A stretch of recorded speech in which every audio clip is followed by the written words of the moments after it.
Kita masih melanjutkan pelatihan sertifikasi manajemen risiko perbankan untuk level pejabat.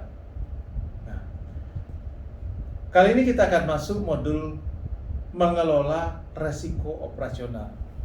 Di bagian awal kita akan berbicara bagaimana mengidentifikasi risiko operasional.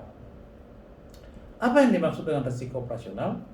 Kalau kita berbicara risiko operasional, maka Basel II Capital Accord sudah mendefinisikan bahwa risiko operasional sebagai risiko kerugian yang timbul dari kegagalan atau tidak memadainya proses internal, manusia, dan sistem, atau dari kejadian-kejadian eksternal.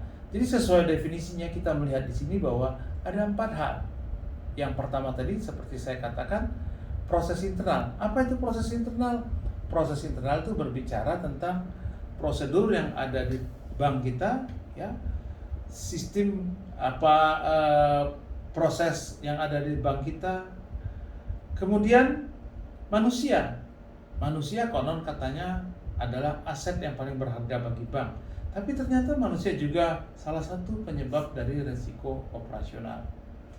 Sistem di sini berbicara tentang sistem teknologi. Jadi bagaimana sistem teknologi itu menjadi bagian dari suatu risiko operasional, serta dari kejadian-kejadian eksternal. Kalau kita berbicara kejadian eksternal, sangat banyak sekali yang berpengaruh terhadap bank. Mulai dari systemic risk, kemudian bencana alam, serta berbagai hal lain yang terjadi di luar bank tapi berdampak bagi bank. Nah, sesuai definisinya, kita hanya melihat 4 hal yang menjadi definisi risiko operasional. Tetapi cakupannya ditambahkan dengan risiko hukum.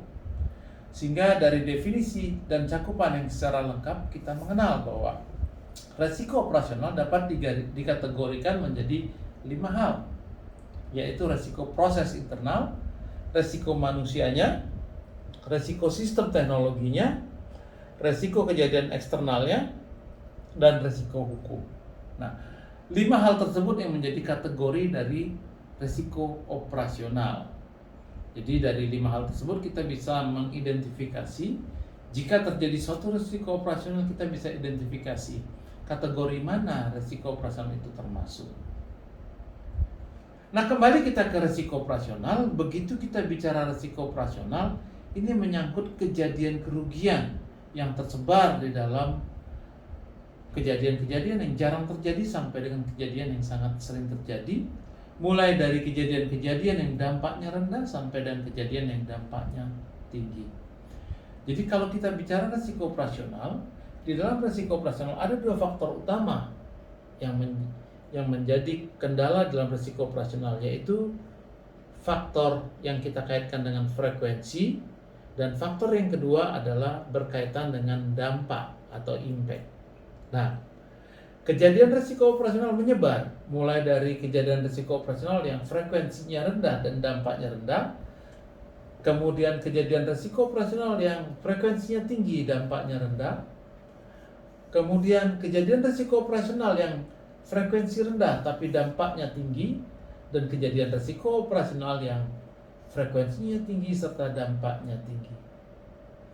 Manajemen risiko operasional hanya memfokuskan kepada kejadian risiko yang frekuensinya tinggi dan dampaknya rendah, serta kejadian yang frekuensinya rendah namun dampaknya tinggi. Sementara untuk kejadian yang frekuensi rendah dan dampaknya rendah tidak menjadi perhatian dalam manajemen risiko operasional. Kenapa? Karena biaya untuk mengelolanya lebih tinggi daripada benefit yang dihemat. Demikian juga kejadian risiko operasional yang high frekuensi dan high impact, ya, yaitu kejadian nasional yang sering terjadi, sangat sering terjadi dan dampaknya tinggi, juga tidak menjadi area dalam pengelolaan risiko operasional. Kenapa? Karena kejadian risiko operasional yang ini tidak relevan. Bayangkan kalau kejadian yang dampaknya tinggi tadi, seperti kebakaran, itu terjadi setiap hari di bank, maka tidak relevan lagi kita bahas. Kenapa?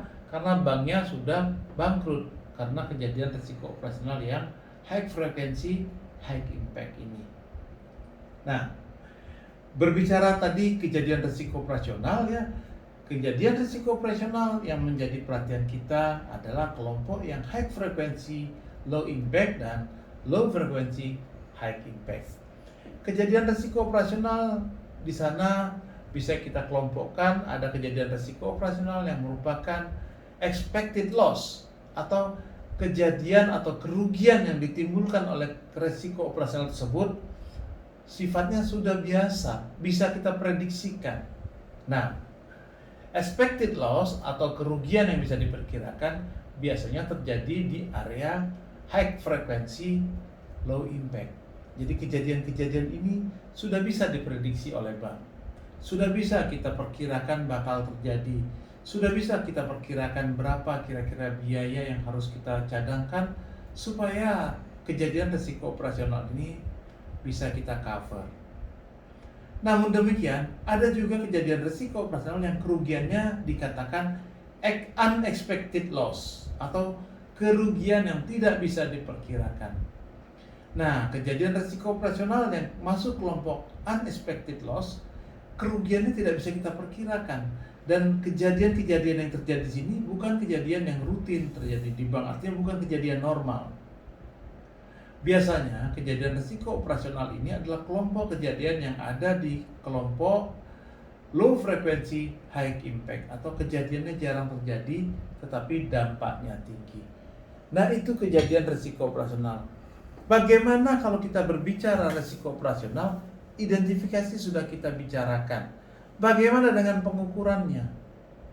Pengukuran risiko operasional, ada berbagai cara pengukuran risiko operasional. Namun untuk pengukuran kecukupan modal, Basel III tahun 2017 sudah mengeluarkan aturan bahwa model atau pendekatan yang digunakan dalam perhitungan kecukupan modal yang semula menggunakan basic indicator approach, standard approach, dan advanced measurement approach, namun di Basel III model tersebut disederhanakan.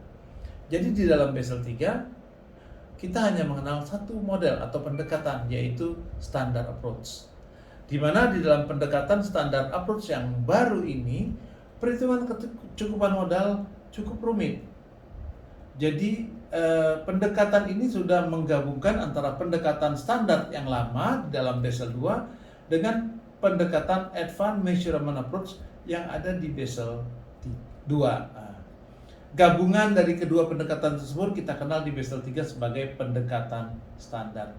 Bagaimana cara perhitungannya? Tentu perhitungannya kita harus mengkombinasikan antara kerugian, oleh karena itu kita harus menghimpun data kerugian risiko operasional dikalikan dengan faktor pengali kerugian internal. Artinya kita akan menghitung dari besarnya kerugian internal yang ada, ya.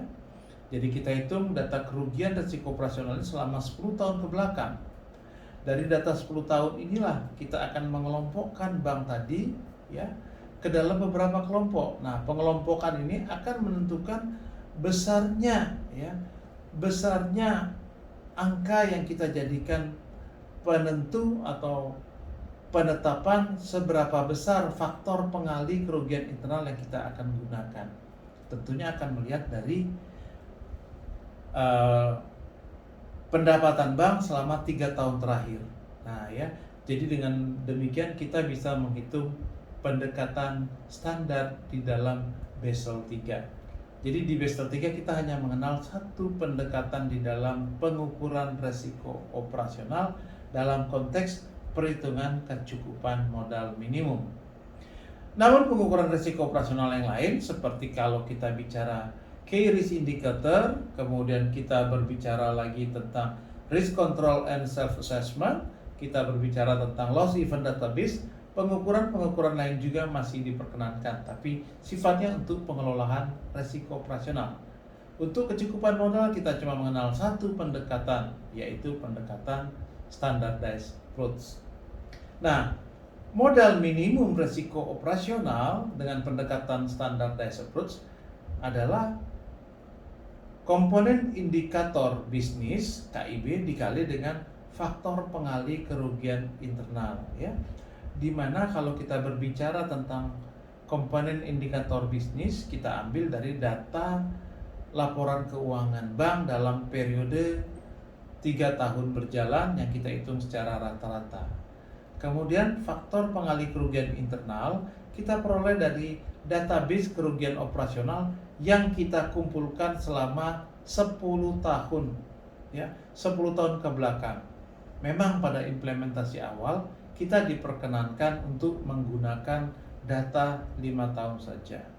Jadi akan lebih mudah di tahap awal karena kita cukup menggunakan data 5 tahun saja. Baik, kita cukupkan sampai di sini identifikasi resiko operasional.